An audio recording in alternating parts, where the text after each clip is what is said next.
안녕하세요. 안녕하세요. 자, 오늘 사정이 있어서요. 좀 늦어야 되는데 막바로 수업 들어가도록 하겠습니다. 발소자예요. 교재, 우리 교재는 58페이지고요. 381번째 발소라는 글자는 이동열 선생님이 안 계시니까 흔들흔들 하는 상황이. 자, 이 글자의 뜻이 발이고요. 음이 소인데요. 이 글자는 그러면 컴퓨터 같은 데에서요, 검색해내려면은 소라는 음을 써서 찾아내야 될 거 아니에요? 우리가 컴퓨터에서 이 글자 음을, 이 글자 자체를 갖다가 찾으려면은 음을 써가지고요, 검색을 하는데 소위 써봐야 안 나와. 어디로 가야 되냐면 필로 가야 돼. 왜 필이냐? 이게 사전에 보면요, 한자 사전에 보면은 발이란 뜻 위에 짝필 또는 발을 해가지고 소로 쓰이고 필로도 쓰이고 아로도 쓰이는 글자예요. 자, 근데 그래서 필로 가면은 마땅히 나와야 된다 그렇게 생각할 수 있는데 사실은 이 필이나 아는 잘못돼서 사람들이 통용시키다 보니까 이런 음을 지니고 있는 거이지 사실은 이게 주고닫기나 소예요. 소에 가서 찾겠도록 그렇게 하는데 컴퓨터에서 잘못 입력해 놓은 거죠 지금 사실. 그래서 이거 발숫자로 배우는 사람들이요, 이 글자를 컴퓨터 이 글자는 소에서 찾아야겠고 그래서 소에서 찾으면 안 나오는 상황이 이게 문제라니까요. 그리고 이게 짝필로도 빌려다 쓰인다는 걸 알고 그래서 피해가 가서 굳이 찾아야 될 상황이에요 지금. 자, 그러면은 이 본의가 이게 발이고 소라는 것인데 이것은 다 가차의예요. 가차의인데 한자에서 발을 뜻하는 글자가 발족자가 하나 더 있으잖아요. 이것과 사촌이 되는 글자요. 사실은 고문자는 이것과 이것이 같은 글자예요 사실은.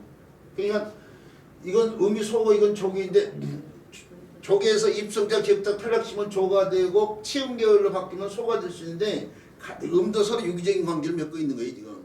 그리고 자형도 서로 관련이 있어요. 요 글자가 다른 글자하고 구성의 변방자로 쓰일 때는 발족변이 이렇게 된단 말이에요. 이것도 이렇게 돼 이렇게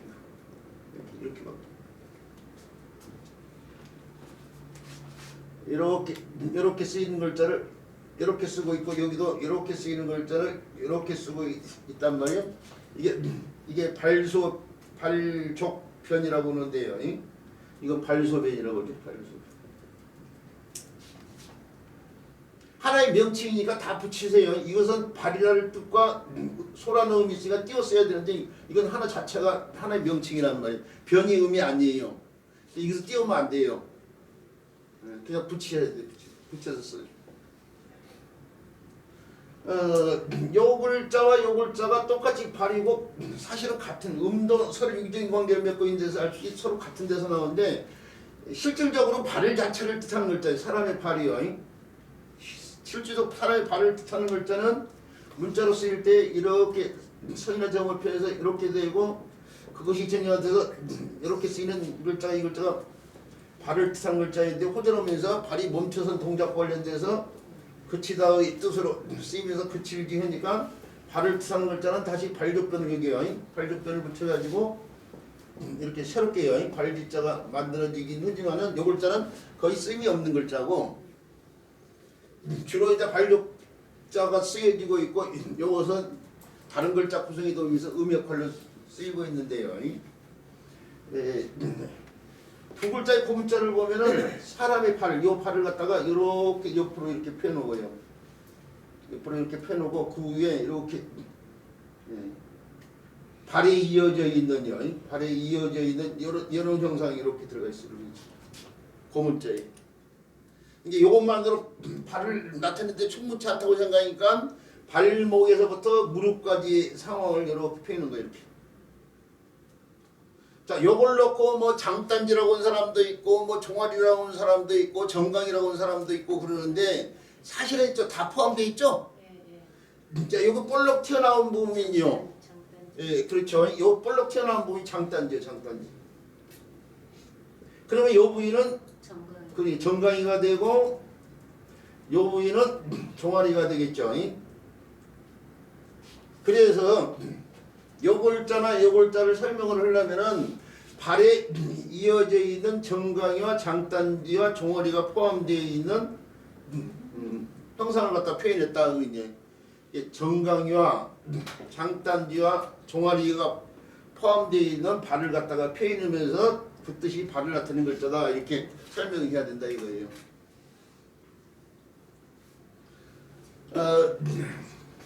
이 형태가 호대로 오면서 요 부위요. 정강에서부터 장단지와 종아리를 요 형태를 간략하게 이렇게 오고 나머지 요 발의 형태는 세워서요. 세워서 이렇게 같은 글자인데 있고 그리고요. 세워서 이렇게도 쓰고 또는 이렇게도 쓴다는 얘기고 요걸 네모나게 표현했어요. 이렇게요. 무릎에서부터 정강이 장단지 종아리 부위를 이게 네모나게 표현해가지고 이렇게도 쓰고 또는 이렇게도 쓴 글자가 발족변이다 이거예요. 그런데 그렇게 해서 발을 트면 소가 된 글자인 것이 분명인데 느닷없이 짝필이 나왔단 말이야. 짝필이 있는 거냐? 왜 그러냐? 짝필은 우리가 알고 있듯이 바로 요 글자예요. 요 글자는 옷감 관련돼 가지고 옷감을 갖다가 말아가지고 뒀을 때에 한 단위로 쓰이고 있는데요. 성인 한 사람이 옷을 만들 수 있는 정도의 옷감을 갖다가 표현하는 글자 이게 사실은. 옛날에는 그래서 이게 옷감이 단위로 쓰이는데 비단 한 필, 두 필을 때 쓰는 필자인데요. 옛날에는 비단 한 필이 말이나 소고 교환이 됐을 수 있었어요. 그래서 말, 소를 나타내는 말 한 필, 소 한 필을 때 쓰이는 필자도 이 글자를 써요. 마소의 단위로도 이 글자가 마소를 세는 단위로도 쓰이는데 옷감과 관련돼 있지만은 그 비단 한 필이 마소 한 필과 서로 교환이 되기도 했기 때문에 그래서 마소를 세는 단위로도 바뀌어 쓰인다 이거예요. 그 다음에 발을 낳자는 왜 이 글자를 발을 낳자라고 하냐면 요 글자하고 비슷한 글자예요. 요것하고 비슷한 글자 가운데 이런 글자가 있어요. 이 글자가 정할정자에서 볼 수 있는 글자 아니에요? 이게 정할정자를 이렇게도 쓸 수 있어요. 이렇게요. 그러니까 지금 여기서 계속 나오고 있잖아요. 지금 여기서도 요 형태 오고 요 형태가 교양된 것처럼 여기서도 요 형태 오고 요 형태가 교양된데 그러고 나서 보니까 이게 무슨 데 발을정이죠? 발을정이라는 글자 이게 발을정. 예전에 한자가 막 사람들한테 관심 많고 많이 받을 당시에 신문사에서요. 우리나라 주요 신문사에서 한자 코너가 있는데 그 한자 코너에다가 이 글자를 설명하는데 이 글자를 갖다가 요걸 갖다가요. 발을정자라고 봐야 되는데 발을자로 설명한 분이 계셨어요. 한자 코너에다가 그래서 그거를 보고 마땅치 않게 얘기했지만은 요것과 요것이 서로 다른 글자예요. 다른 글자인데 이게 발을정인데 그런데 바르다의 요 글자하고 옛날 사람들이 통용을 했는가 봐요. 이게 바르다자하고 옛날 사람들은 문자 생활을 갖다가 정확히 하지 않다 보니까 뜻이 같은 바르다자예요. 뜻만 같아도 송영을 시켰는데 시경의 대화를 갖다 이렇게 옛날 사람들이 이렇게 표현했어요. 대화. 요 글자로 표현하지 않고 요 글자로도 표현했어요. 그러다 보니까 요 글자 영향을 받아가지고 바르다와 관련되고 그 바르다자하고 통용이 되면서 바르라라고 하는데 근데 이 글자하고 이 글자가 또 비슷하다니요? 그러다 보니까 이 글자에다 바르라라고 하고 있는 거예요 지금. 옛날 사람들이 요 글자와 요 글자를 갖다 명쾌하게 구분하지 못했던 거예요. 그래서 가차에서 이렇게 바르라고 하고 있는데 이것도 제대로 이 글자의 본의와 상관이 없는 글자고 이것도 마찬가지 상관이 없는 글자예요. 그래서 오늘날 대중매체에서 이 글자를 검색할 때 소로 해야 되는 것이 마땅하다 이거예요. 근데 그러다 안 와요. 컴퓨터 보면은 이참에요. 이참에 어디 교육 현장에 가가지고 세 개를 다 교육한다고 치면 세 개를 다 들어서 설명 뭐 해야겠지만 아이들 교육할 때는 싹 빼고 그냥 발소로만 얘기하고 말아요. 우리 선생님들이 이제 가르쳐야 되고 알아야 되니까 사진에 표기된 그대로 다 세 개를 다 설명해봤지만은 그냥 발마에서 나온 글자니까 그냥 발소하고 변형돼서 발소변이라고 한다는 것 정도만 기억하시고 다른 건 다 잊어버려도요. 이걸 기억한 걸 바탕으로 해서 이제 관련된 글자를 사보는데 이 글자가 단독체로 문자로서의 쓰임이 있는 글자는 아니고요. 다른 글자로서의 도움이면서 이제 의미 역할하는 글자가 있는데 그런 글자가 우리 책에 보면은 트일소자가 나왔단 말이에요. 소통하다 뭐 할 때 쓰는 글자요. 뭐 상소를 올리다 뭐 할 때 쓰는 글자예요. 다른 글자가 합쳐 쓰이니까 변을 갖다가 붙여서 이렇게 쓰고 이런 글자가 나와 있는데 요 글자도 사실은 문제가 있는 글자예요. 이게 트일소 이렇게 써놓고 트일소인데 인쇄 출투에서 분명히 이렇게 나오긴 해요. 하나, 둘, 셋, 넷, 다섯, 여섯, 일곱, 여덟, 아홉, 열, 열하나, 열두, 12회고로 나오는데 사실은 12회고로 쓰면 안 돼요. 정자로 쓰려면은 이 글자는 하나, 둘, 셋, 넷, 다섯, 여섯, 일곱, 여덟, 아홉, 열, 열하나, 11회고로 써야 되는 거죠. 이게 어디가 차이점이냐? 바로 여기가 차이점이냐? 이거 하나, 둘, 셋, 넷, 다섯, 여섯, 일곱 썼지만 하나, 둘, 셋, 넷, 다섯, 여섯 6획으로 써야 돼요. 요걸 2획으로 썼지만 이것은 요걸 한 획으로 쓰고 있어요 지금. 요 획과 요 획을 별도로 쓰고 있지만 이건 한 획이라는 거예요. 이렇게 한 획. 근데 이게 맞아요 이게. 근데 옛날 사람들이 문자 생활을 정확히 하지 않다 보니까 요 글자와 요 글자를 구분하지 못했던 거예요 지금. 서로 다른 글자예요. 이렇게 썼을 때 요 글자하고 이렇게 썼을 때 요 글자가 서로 다른 글자예요 사실은. 모양이 같아 비슷해 보여도 다른 글자라고요. 요것은 깃발류라고 하는 글자예요. 깃발류. 요거 거꾸로 떠내려갈 돌이라는 글자예요.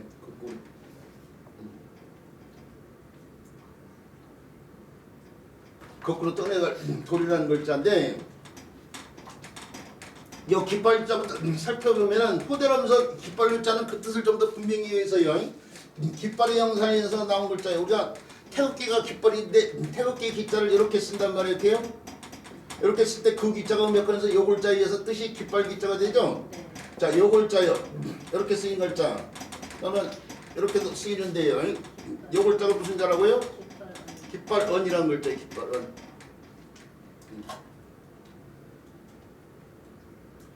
바로 요 깃발언자를 갖다가요. 요 글자에다 더 덧붙여가지고 이렇게 쓰이는 글자예요.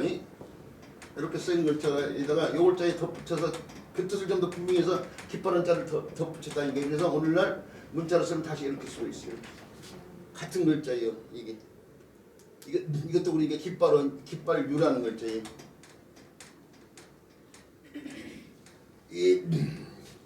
근데 이 깃발은 뭐냐면 기폭이 있는 깃발이에요. 기폭에다 매단 깃발이에요. 깃발이라는 게 뭐냐면요. 가늘고 길다란 물체를 말하거든요. 가늘고 길다란 물체.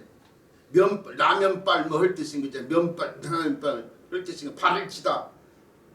집에서 대나무 발을 치다 뭐 가늘고 길잖아요. 대나무 발이. 이렇게 깃대가 있고 깃대 위에 장식이 이렇게 된 상태에서요. 이게 깃포기를 이렇게 이 깃폭을 이렇게 해가지고 이렇게 묶어놓고 그 발을 이렇게 달았어요. 요 형태예요. 깃대에 요 부위를 갖다가 세워서 이렇게 펴놓으면은 이렇게 세워서 펴놓으면은 이렇게 될 수 있어요. 이렇게요. 이렇게 될 수 있는데 그 형태를 갖다가 정형화시킨 것이 바로 요 글자로 보면 돼요. 이게 바로 그게 깃발을 갖다 표현해서 이 깃폭과 발을 갖다가 이렇게 표현했다는 거예요. 가늘고 길다는 발. 반면에 거꾸로 떠내려갈 돌자는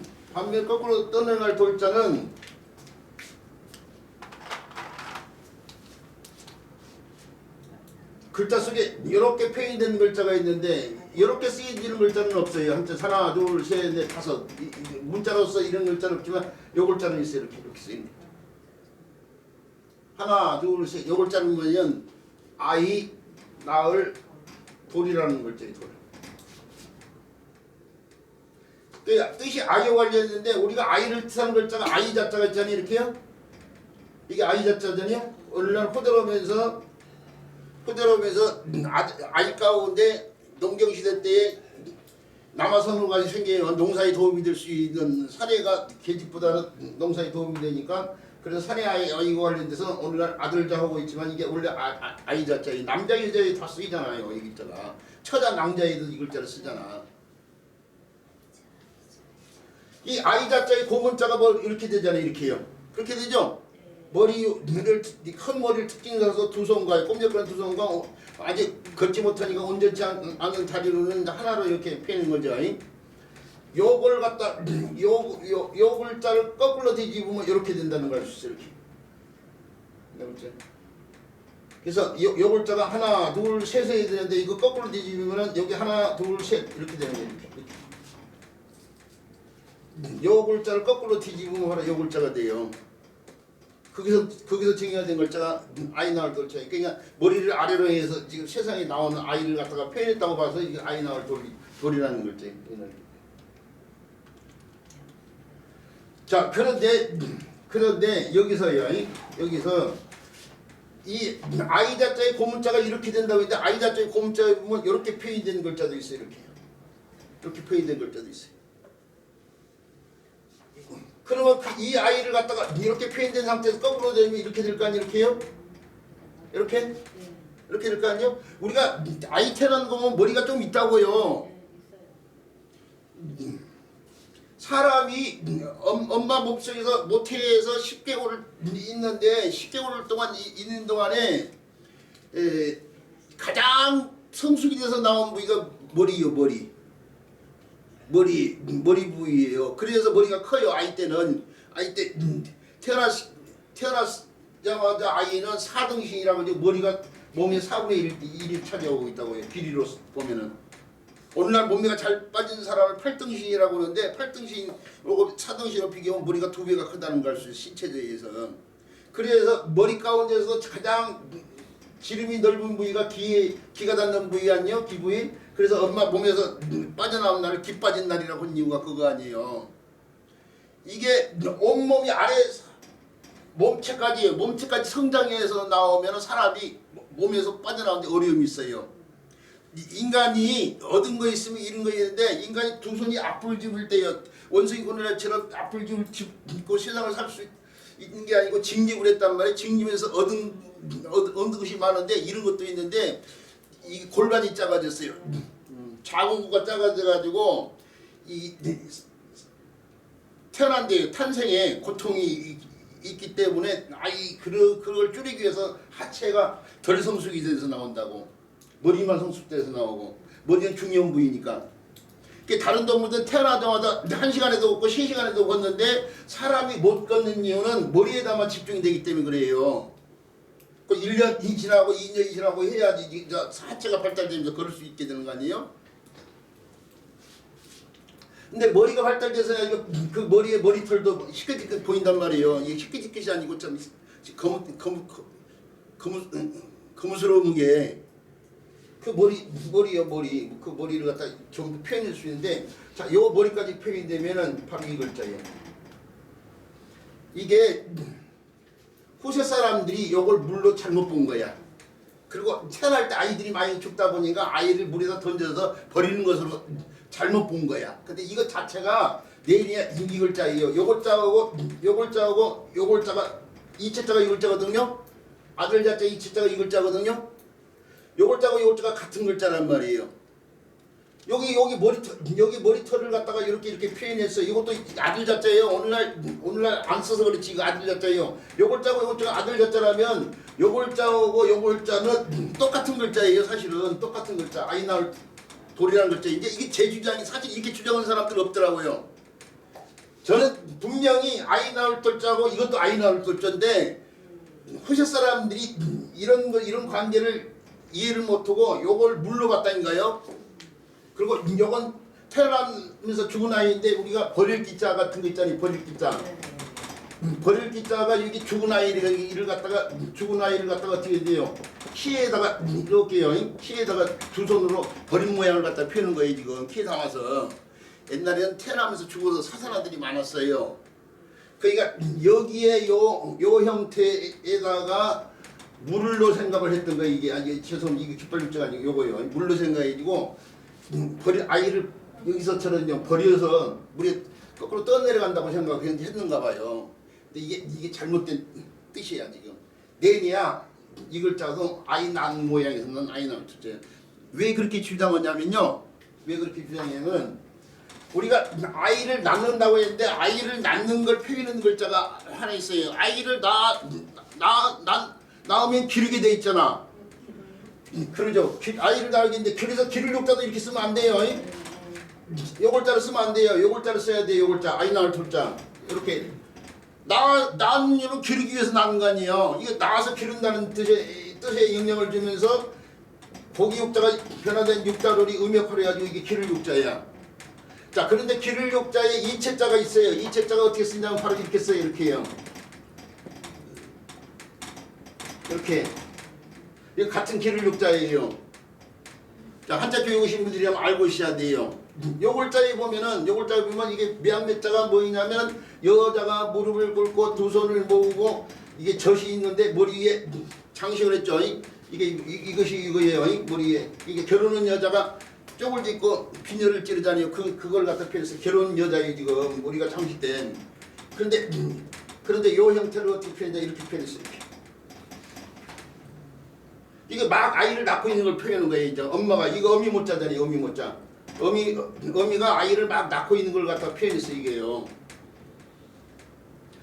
여기 죽은 아이가 아니고 아이를 낳고 있는 거라니까. 이게 지금 낳아서 기른다는 뜻의 글자 아니에요. 지금 죽은 아이를 기를 일도 없을 거이고.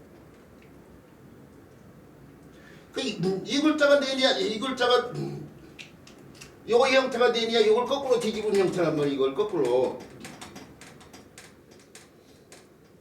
옛날 사람들이 잘못 보고 옛날 사람들이 글자를 갖다 잘못 분석해서 잘못된 뜻을 가라는 경우가 많잖아.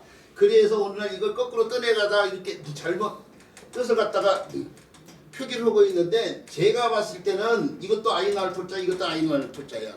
이것이 아들 자자고 이거 아들 자자인 것처럼. 무슨 말인지 알겠죠? 이 아이를 낳았는데 여기 물이 이렇게 표현됐어요. 물이 이렇게. 물이 이렇게 표현된 여기서 나온 글자가 바로 물을 하나 줄여가지고 오늘날 이렇게 쓰고 있는데 요 글자 요거 깃발유자가요. 깃발유자가 음의 역할하는 글자가 유리유자라든지 옥처럼 여길 때 유리유자예요. 유리유자. 깃발유자가 이게 음의 역할이에요. 유리유자예요. 옥처럼 옛날에는 유리가 옥처럼 여겨졌어요. 그 다음에 도석자가 되면 광물질과 관련된 글자인데 유황유자 있잖아요. 유황유자.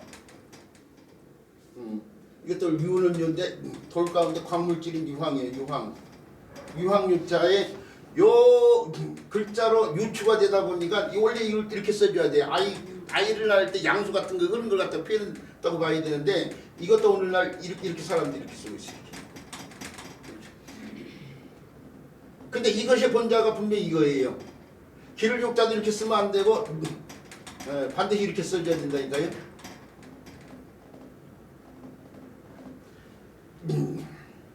이게 아이를 낳을 때의 양수 같은 게 흐르는 모양과 관련돼서 흐를 유자하고 관련되기도 하는 글자 이게. 그 비록 오늘날 이렇게 요 글자의 유처가 이런 글자의 유처돼 가지고 오늘날 이렇게 비록 쓰이고 있지만은 여기에 요 글자도 그러니까 본자가 이 글자라니까 이 글자. 그것이 그거. 흐른다는 것은 막히지 않았다는 거 아니에요. 그래서 트였다는 뜻이 이루어지고 요 글자가 음역화를 해서 소가 된 거예요. 소.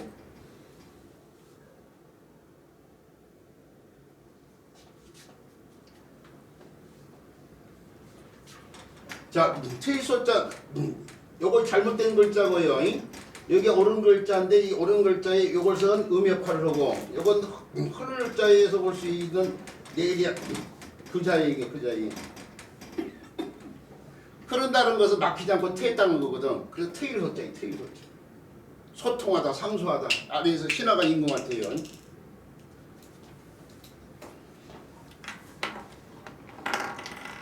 그 다음에 그렇게 해서요. 그렇게 해서 쓰여지는 이 트일 소자가 풀이 달라붙으면은 다시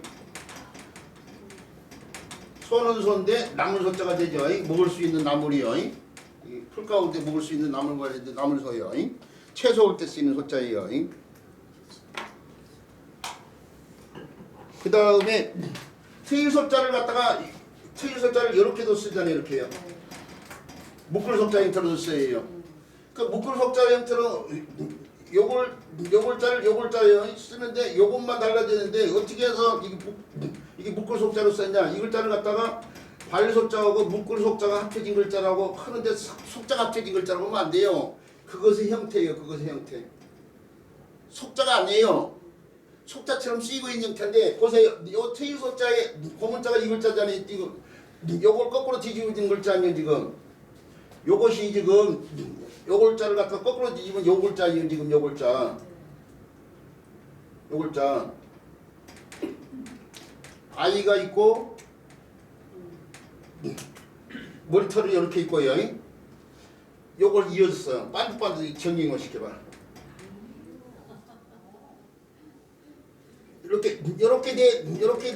이렇게 된 글자를 갖다가 호시 사람들이 서사도가 발달되지 않다 보니까 요걸 갖다가 이것만 연결시켜서 보면 이게 묶을 속자처럼 보인단 말이에요. 그러니까 와변된 형태일 뿐이야.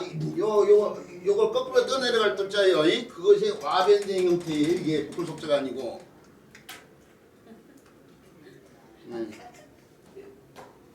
자, 그래서 와변된 형태로 바뀌어가지고 이렇게도 쓰이고 있는 거예요 지금.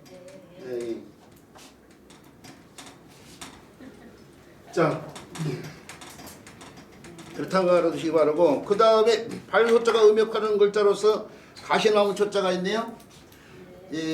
우리가 흔히 사람들이 정확하게 뭔가를 배우지 않기 때문에 들국화라는 꽃이 있다고 생각하고 참나무라는 나무가 있다고 생각하는데 들에 피어 있는 곳은 다 들국화고 산에 가가지고 상수리나무, 굴참나무, 그 다음에 졸참나무, 그 다음에 갈참나무, 그 다음에 뭐요 신갈나무, 그 다음에 떡갈나무, 그게 참나무 육형제라고 하는데요. 그런 나무들 모든 걸 통틀어서 참나무라고 하는 거예요. 그런 나무를 모두 통틀어서 그냥 참나무라는 나무가 있는 게 아니고 통칭하는 말이다. 그러니까 들국화도 통칭하는 거죠. 가시나무도 가시가 있으면 다 가시나무예요. 근데 그 가운데 우리가 가장 많이 볼 수 있는 가시나무가 텐자나무잖아요. 텐자나무 가시나무잖아요. 텐자나무가 가시나무 속에 들어가 있는 뿐이야. 자, 그러니까 텐자나무가 곧 가시나무인데 텐자나무 보면 어떻게 돼요? 흔히 울타리 같은 걸 놓잖아요. 막 빽빽이 심어가지고 이게 빽빽이 심은다고 나무가 막 많이 이렇게 심어져 있는 그걸 문자로 표현하면 그 두 개로만 이렇게 나타내고 이거 숯불림자로 썼는데 나무가 울창하다는 걸 표현한 거예요 지금. 거기다가 이렇게 쓰고 있네 이렇게. 이게 가시나무를 많이 심어놓은 걸 쪼개서 이렇게 표현하면서 이게 발소자가 초가 된 거예요. 초.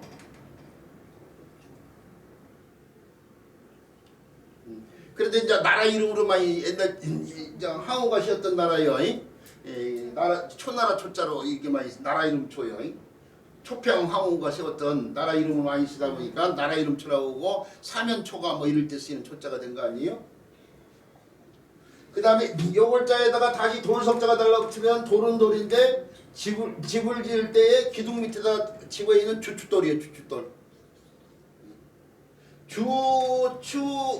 주춧돌 초 그런데 추가 기둥주자에 초자에 초자 이 초자에 주춧돌이 된 거예요 지금. 여기 주춧돌의 추가 이 초음과 관련이 됐다고. 이 주자는 기둥주자고 이 주초가 추익이 되고 거기다 다시 돌을 갖다가 붙인 거예요 지금. 초석할 때 쓴 글자예요. 정초, 기초 뭐 할 때 쓴 글자예요. 자, 이런 데 쓰이고 그 다음에 이렇게 해가지고 이렇게 쓰이는 글자에서도 음역하는데 소가 서로 바뀌면서요. 고기 육자가 변화된 육자로 달라붙었네요. 그 고기하고 관련이 돼야 돼. 이게 고기 육자가 변화된 육자로 되는데 고기 가운데 고기로 담은 젓갈이에요.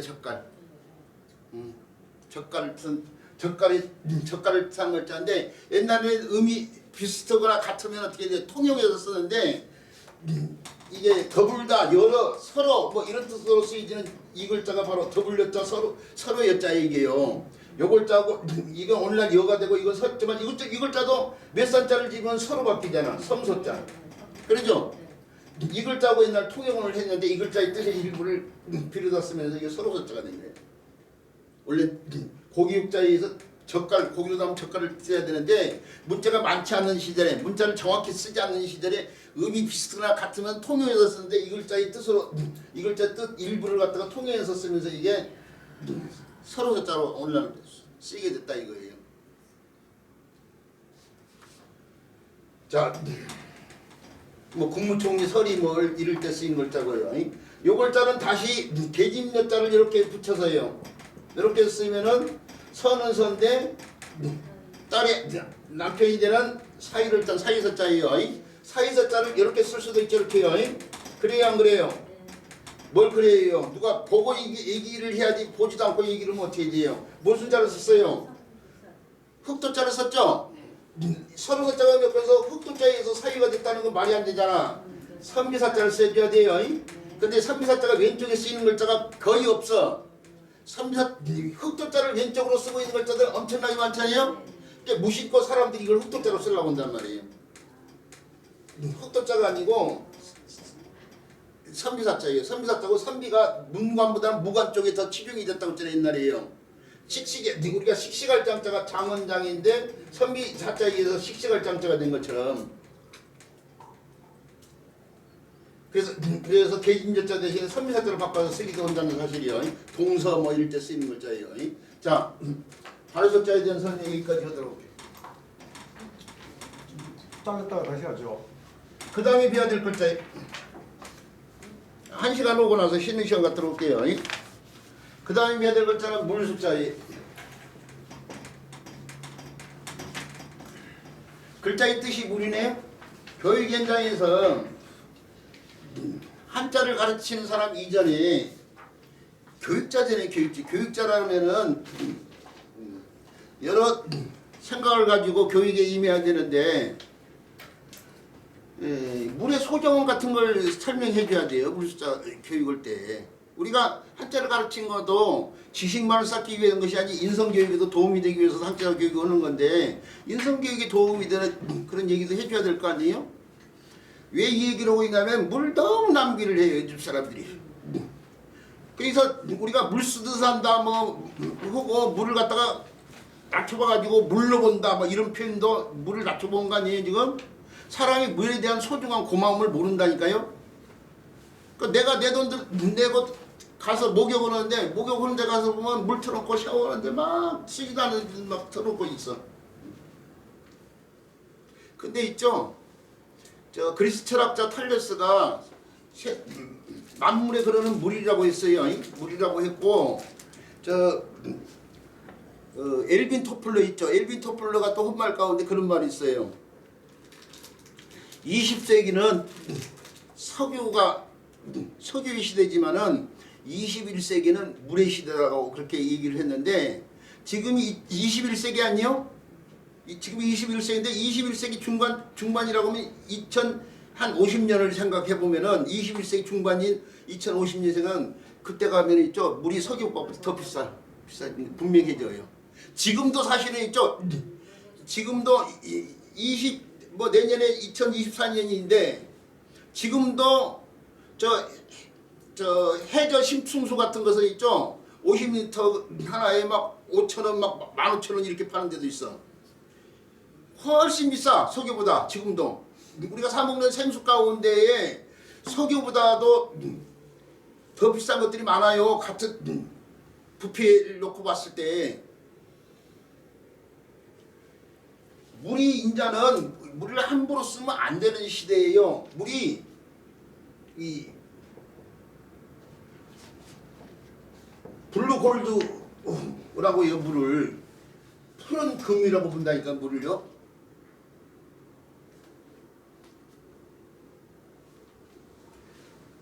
물이 곧 자원이요. 자원. 돈이요. 돈. 그래서 수자원이라는 말도 그래서 나온 거예요. 수자원도. 물을 함부로는 시대가 아니라니까요. 사람이 70%가 물로 이루어졌고 지구 표면도 70%가 물로 이루어졌는데 사람 물이 없으면 생존할 수가 없어요. 사람이 태어나기 전에 엄마 뱃속에 있을 때 물속에 들어있었어. 지구상의 모든 생명체는 물에서 나오거든. 근데 그 물이 갈수록 귀해지고 있는 상황이란 말이에요. 갈수록 귀해지는데 그걸 함부로 하면 안 되죠. 그래서 교육 현장에서 물숫자 교육을 때 물숫자가 물이 흐르는 모양에서 나왔다 그렇게만 얘기할 것이 아니라 물의 소중함, 물을 함부로 오지 않는 그런 상황에 대해서 언급을 해줄 필요성이 있다 이거예요. 그거 관련돼서 우리는 지금 시간적인 문제가 있으니까 얘기했죠. 아이들하고 보낼 때는 글자를 한자를 많이 가르치려고 하지 말고 하나의 한자를 제대로 가르치려고 생각했는데 아이들과 관련돼 가지고 수업할 때는 발문 수업을 하면서 물의 소중함에 대해서 얘기해보자 뭐 이런 얘기도 해가면서 또는 집에 가가지고 공부를 하는데 물숫자에 10번 써오라는 것보다 물의 소중함에 대해서 10가지만 써라. 이것이 더 아이들 교육에 도움이 되니까 그렇게 해서 의식을 키운 아이들이 공부도 더 잘하게 돼 있는 거예요. 한자 많이 하는 것보다도 그렇게 교육을 시키는 것이 더 한자 교육의 필요성이 있는 거이고 더 효과가 있는 거라니까요. 한자 교육의 필요성이. 그래서 그냥 한자를 들어서만 얘기할 것이 아니라고 했는데 한자를 들어서 얘기한다고 치면은 물이 고인물은 썩잖아요. 물이라는 것이 구체적인 형태가 없어요. 사실은. 그렇잖아요. 물론 미생명으로 들어가서 깨끗한 물을 기다리면 육각수 형태라고 하는데 사람이 눈으로 보는 형태를 가지고 글자가 만들어질 수밖에 없는데 고인물보다는 살아서 흐르는 물. 흐르는 물이 이제 그 흐르는 물을 위에서 아래로 흐르는 물을 갖다 옛날 사람들이 가운데 물길은 이렇게 이어진 선으로 해요. 그 주변의 물길들은 끊어진 형태로 이렇게 펴있는데 그 형태를 증명시켜서요. 그 형태를 증명시켜서 가운데 물길을 반드시 펴놓고 주변의 물길을 꺾어서 이렇게 펴면서 오늘날의 물숫자가 이루어지고 요 글자를 갖다가요. 요 글자를 갖다가 옆으로 이렇게 펴놓을 수도 있어요. 이렇게요. 옆으로. 물이 위에서 아래로도 옆으로도 이렇게 할 수 있으니까 물을 옆으로도 펴놓을 수 있어요. 우리가 더할 입자 같은 경우도 물이 옆으로 표현된 거 아니에요. 더할 입자 이렇게 해서 이렇게 쓰기도 하고 또는 이렇게 해가지고 이렇게 더 쓰기도 하는데 이게 물숫자란 말이에요. 물숫자. 물을 더해서 물이 넘쳐지는 상황이야. 물이 넘쳐서 흐르는 상황. 그래서 물이 넘치는 상황은 물을 다시 한번 붙여가지고 이렇게 쓰잖아요. 넘칠 일자. 그런데 이 글자 자체가 다른 글자하고 합쳤을 때요. 다른 글자하고 합쳤을 때 다른 글자, 장인국자 이런 글자 그런 상태에서 그 형태를 그대로 유지했으면 방계제 형태를 유지하는데 어려움이 있어요. 방석처럼 이렇게 네모난 형태, 정사각형의 네모난 형태로 한자 구조의 특성이 네모난 형태란 말이에요. 방계자. 근데 이렇게 옆으로 옛날 죽간 같은 데다 더더군다나 쓰려면 죽간은 이게 폭이 작단 말이에요. 이렇게. 여기다가 이렇게 해요. 이렇게 다 써놓기가 쉽지 않아요. 그래서 이걸 줄일 수밖에 없어요. 줄여야 돼 이게. 위에서 흐르는 물이나 앞에서 흐르는 물이나 뒷물이나 위에 물이나 아랫 물이나 앞물이나 뒷물이나 같은 물 아니에요? 줄여 반절로 줄였어. 이 형태를 줄이면 이렇게 되는데 거기다가 이걸 쓰면 이것도 마찬가지로 같은 길이니까 그러니까 이걸 세워서 이렇게 펴는 거예요. 지금 이렇게 그래서 이게 다른 글자가 합쳤을 때에 물숫자가 이렇게 바뀐다는 거 알아두시고 이 글자는 숫자가 바뀌었는데 글자의 특징이 하나 둘 셋 세 개로 흘렸고 이게 항상 글자에서 변 쪽에만 쓰여요. 그래서 이게 삼수변이라고. 삼수변. 자, 명칭이 왜 그렇게 되는지까지도 설명을 해줘야겠죠.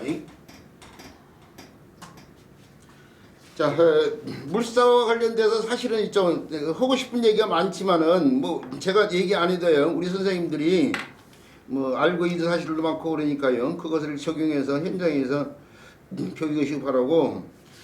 그 다음에 이 글자가 다른 글자 구성에 도움을 주면서 의미 역할하는 글자는 없기 때문에요. 이 정도까지만 하고 넘어가고 그 다음에 해야 될 글자는 칠수자예요.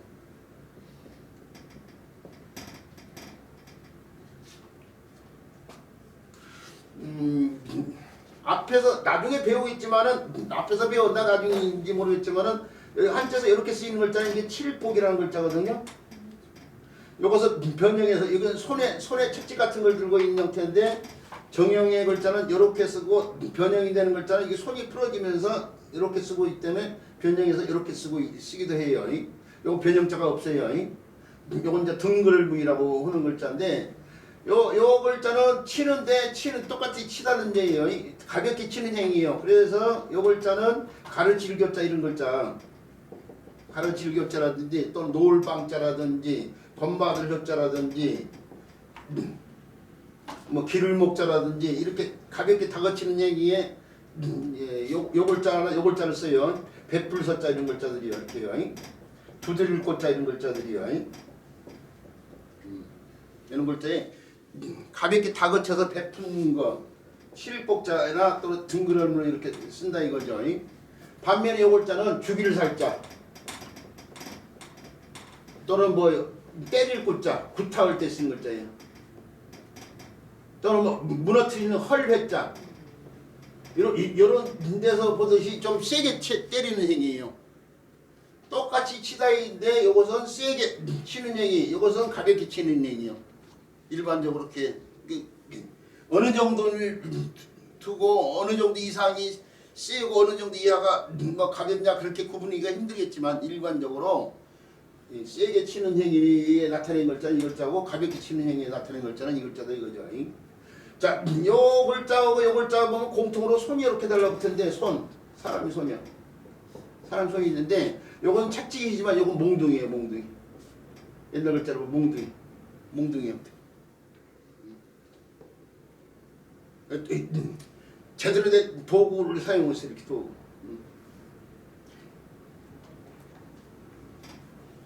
바로 그 형태를 정형화시켜서 이루어진 글자가 바로 이 글자예요.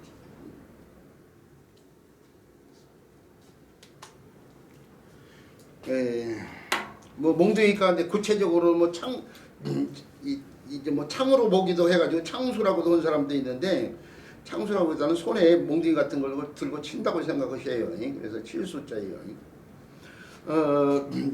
요 글자가 달라붙어 익히 쓰이는 어휘는 없기 때문에요. 이 글자 자체를 기억하시고 이런 글자에서 쓰인다는 걸 알아두시는데 관련되는 음역 글자가 있네요. 그 음역 글자로서 맨 처음에 나온 글자가 지금 교재에 보면 던질 숫자가 있는데요. 이 던질 숫자를 갖다가 설문지에서도 회의자로 봐가지고 요 글자하고 요 글자가 합쳐져가지고 그냥 던지다 이 뜻이지 토라는 영향을 주는 글자가 없는 걸 봐. 손으로 이거 손숫자가 변화된 제방 변화니요. 손으로 치듯이 던진다 뭐 이렇게 이제 풀이를 한다 이거죠. 근데 사실은 설문회자의 풀이가 저는 잘못됐다고 봐요. 설문회자 잘못된 풀이가 많잖아요. 우리가 요 글자하고 관련돼서 익히 쓰이는 어휘 가운데 투척이라는 척자도 던진다는 뜻의 글자예요. 던진다. 투척이라는 글자도 던진다는 뜻의 글자인데 이 오른쪽의 글자가 오늘날 사람의 성시로 쓰는 나라 이름정 성시정 뭐 옛날 정나라라는 나라가 있을 때 나라 이름도 쓰이고 그러잖아요. 그 정자 아니에요? 정? 이 정자가 같은 치음배열로 청정청 이렇게 바뀌었었는데 청까지 오면서 청에서 마지막 이음자를 갖다가 기역자를 우리가 누를 황자가 있잖아. 누를 황자가 음역하는 글자인데 넓을 황자가 있고 넓힐 확자가 있는데 황의 이음자가 여기서도 확으로 바뀌잖아요. 이렇게요. 이게 넓힐 확자가 사실 궁극적으로는 누를 황자가 음역하는데 누를 황자가 확으로 바뀌잖아요. 이렇게 마지막 이응이 기역으로 바뀐 것처럼 이것도 이응이 기역으로 바뀌면서 척까지 온 거예요. 척. 요 글자에서 남은 글자에서 뜻이 이러죠. 손숫자가 변화된 처방 손으로 던진다고 던질 척자예요. 같은 패턴이에요. 지금 오른쪽에 글자가 이 글자가 오른쪽에 글자가 음역하는 글자를 이 글자가 오른쪽에 글자가 음역하는데 수가 수, 주, 추 이렇게 바뀔 수 있잖아요. 근데 그동안에 많이 배운 것처럼 구경어마 반자경이 뒤의 뜻으로 바뀔 수 있잖아요. 그럼 두나 투로도 바뀔 수 있어. 그래서 투가 된 거예요 지금.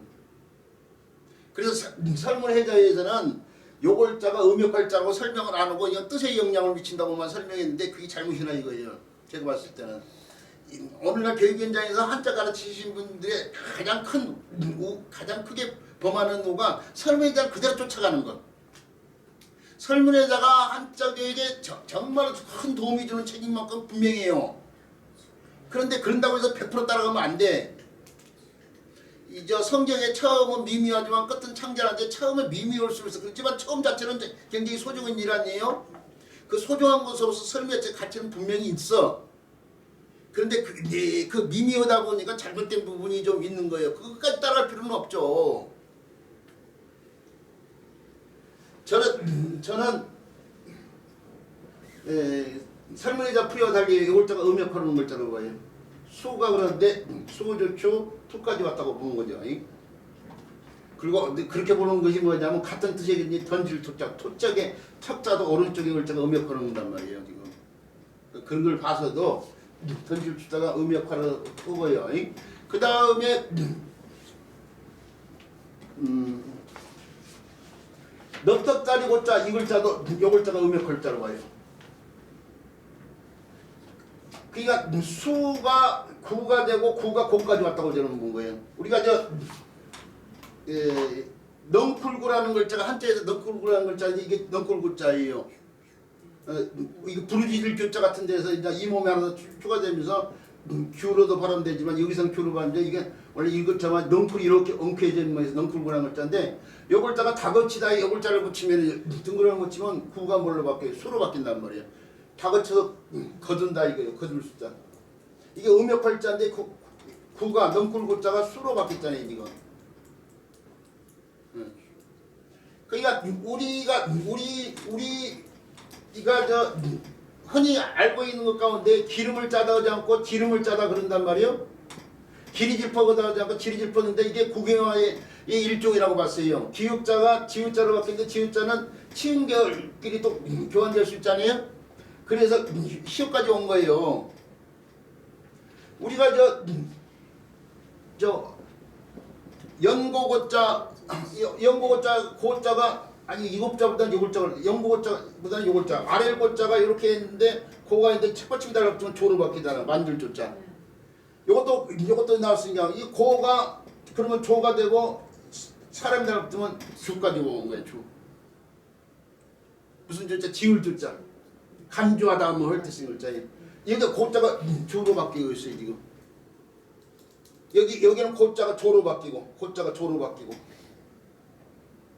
이렇게 기역자가 지읒자로 바뀌는 것이 많은데 그 지읒자는 다시 시옷자로도 바뀔 수 있다니까요.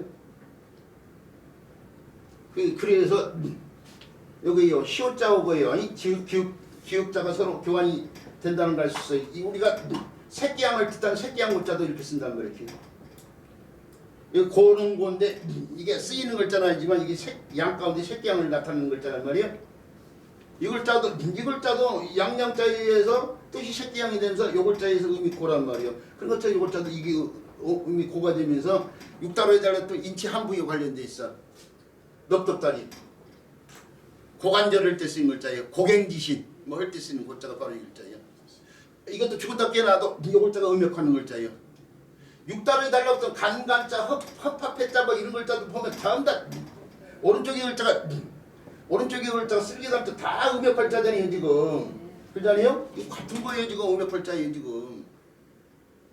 그런데 수가 고가 된 것과 서로 의미 차이가 좀 있어 보이니까 사람들이 서로 유기적인 관계를 맺고 있지 않다고 생각하고 있는 거야 지금. 자 그래서 칠숫자요. 손에 몽둥이 같은 걸 들고 있는 모양에서 나온 칠숫자는 던질 숫자나 넙떡다리 고자에 있어서 음역하는다는 사실 기억해 주시기 바라고요. 그 다음에 손숫자를 해야 되는데 여기서 일단 끊 거예요. 쉬는 시간을 갖고 난 다음에 손숫자를 살펴보도록 해요. 아유 조갈증 나고